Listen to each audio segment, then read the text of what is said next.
I thought my girlfriend was on a trip with her girlfriends out of state. 3 weeks passed with no word from Amy. The silence was unbearable. Every day that went by felt like another layer of confusion and hurt piled onto me.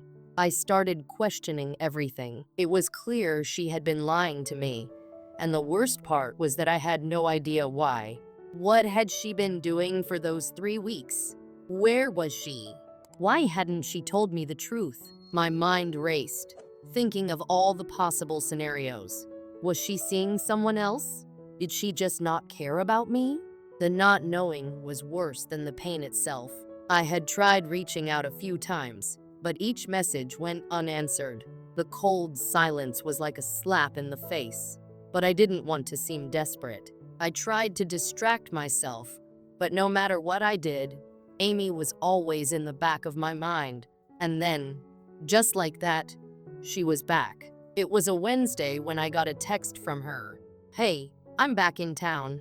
It was so casual, as if nothing had happened.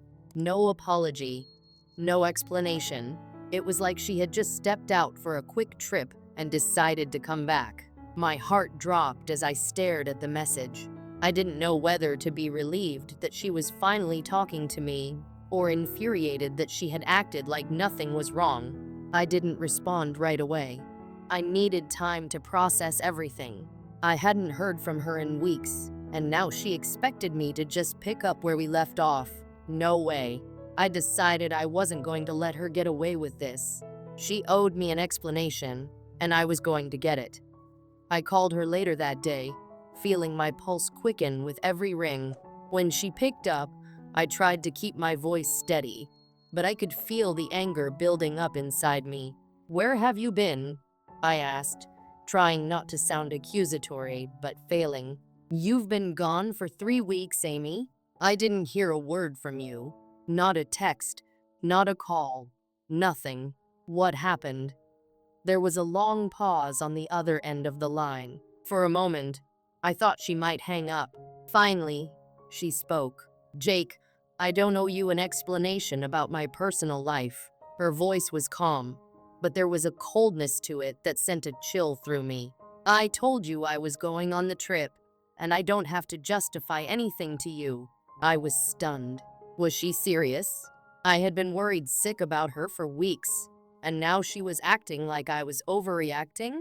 "You lied to me, Amy," I said, trying to keep my voice from trembling. "The trip was canceled. You didn't even tell me. Why didn't you just be honest with me? Why did you disappear like that?" She sighed. "Jake, I don't need to explain myself. I'm back now, and that's all that matters. We can talk about this later, but I've had a lot going on." I couldn't believe what I was hearing. "A lot going on? You went no contact for weeks without even a word, and now you just want to brush it off like it's no big deal? That's not how this works, Amy." She was silent for a moment before responding, her tone sharp. "I don't think you understand. I needed space. I needed time away from everything, and I didn't want to explain myself to you. If you don't like that, then maybe we shouldn't be together." Her words hit me like a punch to the stomach. She was willing to walk away just like that? After everything we had been through, I had thought that our relationship was built on trust and communication, but now I was questioning everything. Was she really the person I thought she was? Or had I been blind to the signs all along? "I don't know what to say," I replied, my voice barely above a whisper. "I thought we were in this together. I thought you trusted me enough to be honest with me, but now I feel like I don't even know who you are anymore." Amy was quiet for a long time. Finally, she spoke again, her voice softer this time. "I'm sorry, Jake. I didn't mean to hurt you. I needed time to figure things out, and I didn't know how to tell you that." I was torn. Part of me wanted to believe her, wanted to give her the benefit of the doubt, but the other part of me was too hurt, too angry to forgive so easily. "You didn't think about how this would make me feel? You didn't think about how I'd be worried sick, wondering where you were and what you were doing?" "I didn't," she admitted, her voice small now. I'm sorry. I didn't know what to say. I wanted to yell, to demand more from her, but I couldn't. My emotions were all over the place. On the one hand, I felt betrayed and confused. On the other hand, I still cared about her. I still wanted to make things work. But how could I when she had treated me like this? After a long pause, I finally spoke. I need time to think. I can't just pretend like everything is fine when you've done this to me. I understand, Amy replied quietly. Take all the time you need, Jake. I'll be here when you're ready. The conversation ended there, but it left me feeling even more conflicted than before. I didn't know if I could trust her again. How could I? How could I be with someone who had been so dishonest, who had lied to my face and expected me to just accept it? And yet, a small part of me still wanted to believe her, still wanted to think that there was an explanation, that maybe she really had needed space, even if it was at my expense. For the next few days, I did what I had to do to clear my head. I went out with friends, spent time alone, tried to keep myself busy. But no matter how hard I tried to distract myself, the questions kept coming back. What had really happened during those 3 weeks? Why had Amy acted the way she did? And most importantly, could I ever trust her again? When we finally spoke again, I knew I had to make a decision. I couldn't keep living in this limbo. I had to either forgive her and try to move forward, or walk away and start over. But no matter what choice I made, I knew one thing for sure: I couldn't keep ignoring my instincts. I had to listen to the truth, even if it was painful. The next day, I woke up to a notification on my phone. It was a picture Amy's best friend had posted on social media, one of those photos that instantly gave me a sinking feeling in my chest. It was a snapshot of the two of them at the show I had suspected she had gone to. At least this confirmed one thing: she wasn't seeing someone else. But then, why had she lied to me? It didn't make sense. Why would she tell me she was on a business trip, then turn around and casually attend a show in our city like it was nothing? I couldn't help but wonder, was she testing me? Was she waiting for me to figure it out and confront her? Or worse, did she want me to break up with her?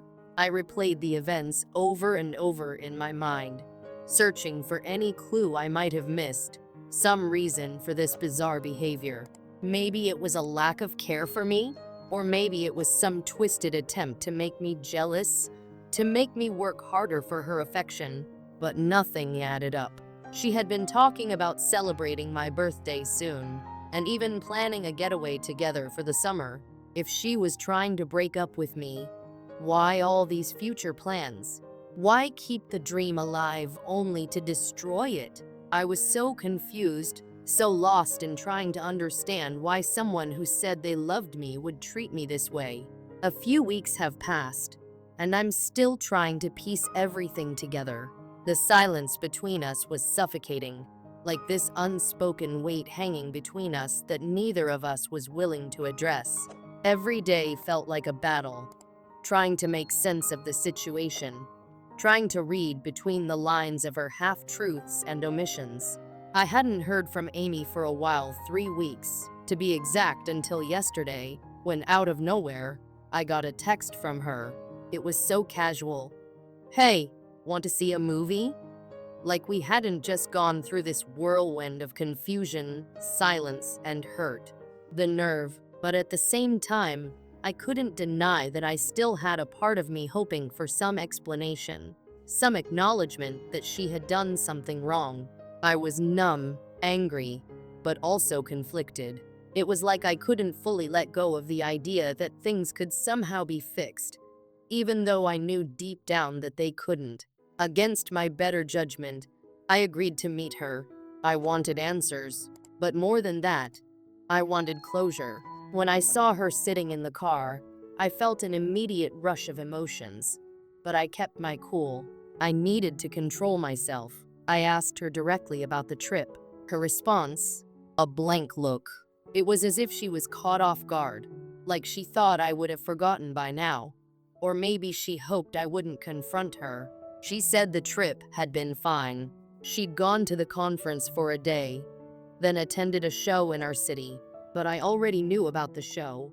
I had seen the picture her best friend posted. I wasn't fooled. "Don't lie to me, Amy," I said, my voice trembling with frustration. "I know the trip was canceled. I know you didn't go anywhere. You never even left the city." She tried to shrug it off, to downplay it. "It wasn't a big deal," she said, her voice flat. "It was just a show. Why are you making this a big deal?" It was in that moment that I realized something. She didn't get it. She didn't get how deeply her lies had affected me, how deeply they had hurt my trust in her. All those months of trying to make things work, of trying to build something honest, and here she was, acting like it was no big deal. I tried to stay calm, but it was hard. The truth was, I had been patient for far too long. I had tolerated her excuses, her avoidance, the gaslighting. She had painted herself as the victim in every situation, and I had bought into it for too long. But now, standing in front of her, I couldn't deny it anymore. The damage was done, the trust was shattered, and no amount of apologies or empty promises could fix that. "Your lies have damaged my trust in you," I said, feeling the weight of every word. "I can't keep ignoring this, Amy. It's not just about the trip or the show. It's about everything you've hidden from me, everything you've kept in the dark, and I can't do this anymore." She looked at me, almost with disbelief. Then, she started to beg. "Please, don't do this. I made a mistake. I was going through some stuff, and I didn't know how to tell you. Can't we just fix this?" I shook my head, my heart breaking. "No, Amy. I can't do this anymore. I can't keep going in circles, pretending like everything's fine when it's not." In that moment, I felt something click inside me. I realized that the person I had been holding on to, the person I thought I loved, wasn't the person standing before me. She was a stranger, someone who had lied to me, manipulated me, and expected me to just accept it. And that's when I made the decision. I broke up with her. Right there. I didn't hesitate. She begged for another chance, but I was resolute.